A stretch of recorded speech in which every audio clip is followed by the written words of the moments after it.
Hello and welcome to Quick Tips 2. Today I'm going to show you how to use the colour focus on Google Photos on Android Pixel phones. Colour focus is a new feature in Google Photos that allows you to desaturate the background while you keep the foreground in colour.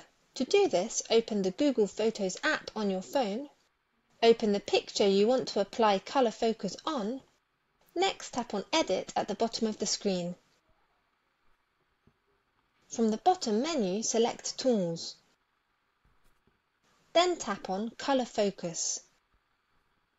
Tap and hold the value 0 while swiping towards the left to adjust the colour focus level. As you can see, the background has been desaturated while the foreground is still in colour.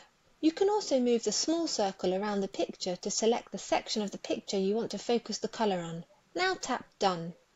Then Save Copy. Please note that some photos don't have the colour focus button option. This happens when the app can't detect a section of the photo where you can focus the colour on. A simple way to use colour focus on Google Photos on Android Pixel phones. With Quick Tips 2, knowledge has no limits.